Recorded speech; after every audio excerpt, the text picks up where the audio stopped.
तक की अहम इत्तलात मैं आपके सामने रखता हूँ। सबसे पहले जो ईरान के ऊपर अटैक किया इसराइल ने और ईरान ने अब तक क्या जवाबी कार्रवाई की, वो चीज़ें मैं आपके सामने रख देता हूँ। पूरी दुनिया में एक खलबली मची हुई है और मशरिक़ वुस्ता एक मरतबा फिर बड़ी जंग के दहाने पर खड़ा है और यहाँ पे अमन व अमान को शदीद ख़तरा हो सकता है। ये एक बड़ी जंग भी हो सकती है, ये ऑपरेशन भी हो सकता है। यानी इसराइल ने इसको नाम दिया है राइजिंग लाइन, एक जागता हुआ शेर जो है उसका ये ऑपरेशन है। और इसराइली वज़ीर-ए-आज़म ने इसके ऊपर एक नेतन्याहू ने एक इसके ऊपर स्टेटमेंट भी जारी किया है। कुछ 7 मिनट का स्टेटमेंट है, मैंने वो सुना है। उसमें वही सारी बातें हैं जो इराक पे अटैक से पहले की गई, वही सारी बातें हैं जो अफगानिस्तान पे अटैक से पहले की गई, वही सारी बातें नहीं, वो एपिसोड रिपीट होती है जो लीबिया के ऊपर अटैक से पहले की गई, जो शाम के ऊपर अटैक से पहले की गई। अब ईरान के ऊपर हमले से पहले भी उससे मिलती जुलती बातें की जा रही हैं। और लुब्बे लुबाब उसका ये है कि इनका कहना है कि ईरान एटमी हथियार बनाने के बहुत करीब पहुंच गया है। तो मेरा सवाल ये है कि एटमी हथियार तो अमेरिका के पास भी है, रशिया के पास भी है, पाकिस्तान के पास, इंडिया के पास है, बरतानिया के पास है, फ्रांस के पास है, और ममालिक हैं उनके पास हैं, कोरिया के पास हैं। तो ईरान के पास एटमी हथियार होंगे तो क्या हो जाएगा? हथियार तो इसराइल के पास भी बड़े खौफनाक हैं। यही हथियारों का बहाना बनाकर इराक पे अटैक किया गया। आज तक इराक ठीक नहीं हुआ।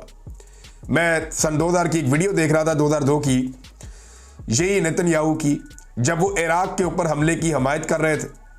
और जब इसने इराक के ऊपर हमले की हमायत की तो ये कहा था कि दुनिया में अमन आ जाएगा और इराक बड़ा बेहतर हो जाएगा सद्दाम के बाद। लेकिन आपने देखा कि उस वक्त से लेकर अब तक क्या चल रहा है। इराक के अंदर लगी हुई आग बुझ ही नहीं रही, शाम के अंदर आग लगी हुई है। पूरे मशरिक़ वुस्ता के अंदर बहुत सारे ममालिक जहां पे मगरबी मफादात का तहफ़्फ़ुज़ नहीं है, या चले अमेरिका और उसके इत्तहादियों का तहफ़्फ़ुज़ नहीं है, वहां पे हालात अच्छे नहीं है। अब ईरान जो है वो एटमी सलाहियत हासिल कर रहा है और ये वो एतराफ़ भी करते हैं, वो ये कहते हैं बिल्कुल हम ये कर रहे हैं, हमारा ये हक है। इनके पास मिसाइल की टेक्नोलॉजी भी है। ईरान ने बहुत सारे मिसाइल बनाए हैं। इनमें कुछ मिसाइल ऐसे हैं जो इसराइल तक जाके वहां पे अटैक कर सकते हैं। यानी जो सबसे इंपॉर्टेंट ईरान के पास हथियार है जो जा सकता है इसराइल तक, उसका नाम है शहाब 3। ये ऐसा मिसाइल है कि ये जाके इसराइल को हिट कर सकता है, क्योंकि इसकी रेंज लगभग 2000 किलोमीटर और इससे ज़्यादा है। अब जब इसकी रेंज आप लेते हैं तो ये इसराइल तक जाता है। बाकी जो ईरान के हथियार है शहाब 1, ये 300 किलोमीटर तक जाता है, ये इसराइल तक नहीं पहुंच सकता। इनके पास फतह मिसाइल है, वो 500 किलोमीटर तक जाता है। शहाब 2 जो है वो भी 500 किलोमीटर तक जाता है। जुल्फ़िकार है वो 700 किलोमीटर तक जाता है। कायम 1 है वो 750 किलोमीटर तक जाता है। लेकिन कुछ मिसाइल्स ईरान के पास ऐसे हैं जो इसराइल तक जा सकते हैं। ईरान ने ड्रोन्स के ऊपर और मिसाइल्स के ऊपर काम किया। इसराइल के खतरे को लेकर या इसराइल के मामले को लेकर ईरान की 2 स्ट्रेटेजीज रही है।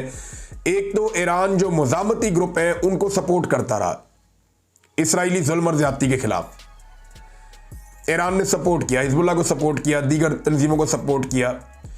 और इसराइल बड़े लंबे अरसे से अटैक करता आ रहा है ईरानी कमांडर्स के ऊपर या उन लोगों के ऊपर जो ईरान के साथ जुड़े हुए हैं या जो इसराइल के खिलाफ काम कर रहे हैं।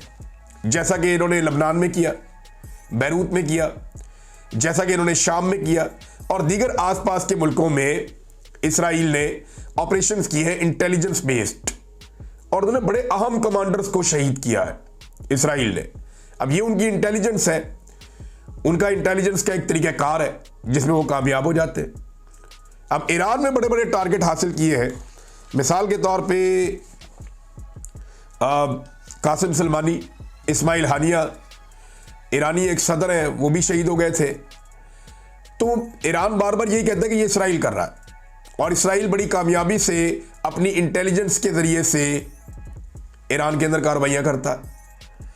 अब पूरी दुनिया को पता था कि इसराइल ईरान पे अटैक करने वाला है। अमेरिका भी कह चुका था, ईरान खुद भी कह रहा था, मशरिक़ वुस्ता में इसके ऊपर बात हो रही थी। दुनिया भर के जितने दिफाई तज्ज़ियाकार हैं वो यही बात कर रहे थे कि किसी भी वक्त इसराइल ईरान के ऊपर अटैक कर सकता है। तो ईरान ने अपना इंटेलिजेंस का बंदोबस्त तो किया होगा। ईरान ने जो अपने जनरल्स हैं, अपने साइंसदान हैं, उनको महफूज बनाने का बंदोबस्त भी किया होगा। लेकिन इसके बावजूद ईरान को यह देखना पड़ेगा कि बार बार उनके अंदर एक इंटेलिजेंस फेलियर होता है बार बार उनके अंदर से इंफॉर्मेशन निकलती है और इसराइल को बिल्कुल एग्जैक्ट इंफॉर्मेशन मिलती है। या तो इसराइल इतना एडवांस्ड है कि वो ह्यूमन इंटेलिजेंस के बगैर ही ईरान के अंदर मालूमात इकट्ठी कर लेता है, जो कि बहुत मुश्किल है। और अगर ह्यूमन इंटेलिजेंस है तो फिर ईरान को एक बड़ा ऑपरेशन अपने अंदर भी करना पड़ेगा ताकि वो देखे कि इंफॉर्मेशन लीक होकर कैसे पहुंच जाती है इसराइल तक।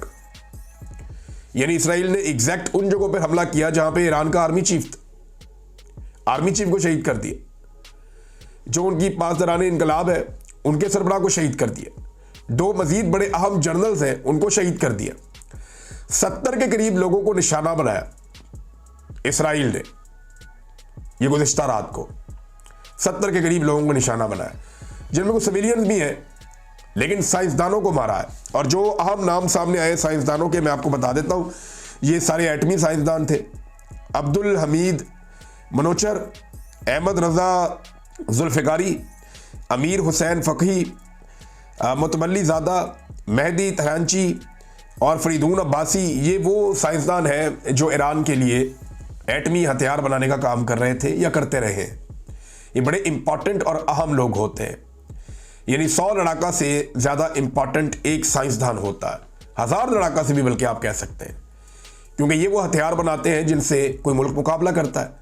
अब ईरान जो है वो अपने एटमी हथियार बनाना चाहता है और इसराइल को ये लगता है कि ये एटमी हथियार उनके खिलाफ इस्तेमाल हो जाएंगे। इसराइली वज़ीर-ए-आज़म ने कहा जनाब कि ईरान के पास वो मिसाइल मौजूद हैं और बड़ी तादाद में मौजूद हैं जो इसराइली सरजमीन तक आ सकते हैं और आकर हिट कर सकते हैं। इसराइल के पास एक आयरन डोम एक सिस्टम है एयर डिफेंस का, जिसको दुनिया का बेहतरीन सिस्टम वो कहते हैं कि जनाब कोई भी चीज़ आएगी हम उसको हवा में रोक लेंगे। तो मिसाइलों को, ड्रोन्स को वो हवा में रोकते हैं। अभी उन्होंने दावा किया कि 100 के करीब ड्रोन्स जो हैं वो ईरान की जानिब से आए जिन्हें रोक लिया गया है। हालांकि जो उर्दन की हुकूमत है उनकी तरफ से भी ये मौक़िफ़ आया कि उर्दन की फ़िज़ाई हदूद में ईरान की जानिब से आने वाले ड्रोन्स को नाकारा बनाया गया या गिराया गया है। इस पर बाद में बात करते हैं। लेकिन इसराइली वज़ीर-ए-आज़म का ये कहना है कि अगर ईरान अपने एटमी हथियार बना लेता है जिसके वो बहुत करीब पहुंच गया है, तो यही मिसाइल जब कल को इसराइल की तरफ आएंगे बहुत जल्द, तो ये एटमी हथियारों से या सलाहियत से लैस होंगे, तो फिर इसराइल की तबाही है। ये इसराइल ने ये खौफ फैला के इसको जवाब बनाया है ईरान के ऊपर अटैक का। ईरानी जनरल्स भी कत्ल किए, उनको भी मारा, शहीद किया और साथ में उनके साइंसदानों को भी शहीद किया और बड़े अहम मुकामात के ऊपर अटैक किया। अब ये इंफॉर्मेशन निकल जाना और इसराइल का इसमें कामयाब हो जाना, यहाँ इंटेलिजेंस वॉर में इसराइल ने एक मरतबा फिर साबित किया कि वो आगे चल रहा है। अब उसमें उनकी मदद और भी बहुत सारे मुल्क करते हैं। ख़ास तौर पे इसराइल की जो मदद है वो अमेरिका करता है।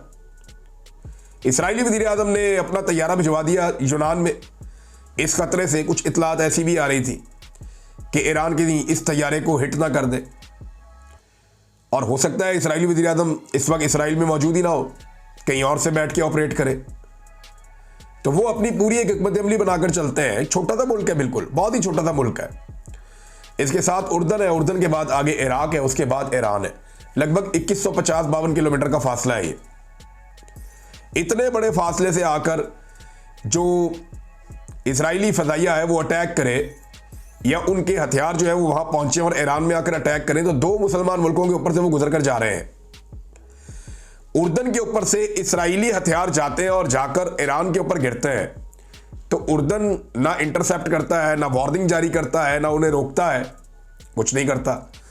लेकिन जब ईरान की जानिब से कोई चीज़ इसराइल की तरफ जाती है तो उर्दन बाकायदा क्लेम करता है कि हमने उसको नाकारा बना दिया, क्योंकि हम अपनी फ़िज़ाई हदूद को किसी भी जंग के लिए इस्तेमाल नहीं होने देंगे।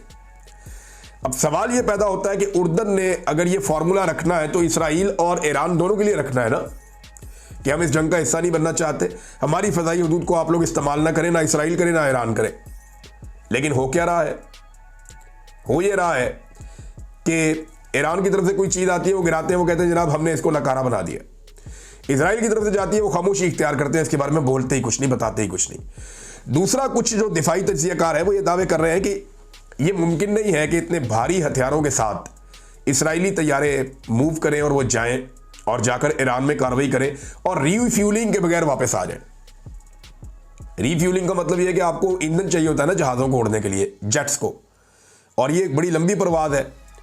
यानी 2100-2200 किलोमीटर आप जा रहे हैं, उतना ही वापस आ रहे हैं, फिर ईरान के अंदर आप अटैक कर रहे हैं। ईरान की फिजाइया ना होने के बराबर है, ये हम सब जानते हैं।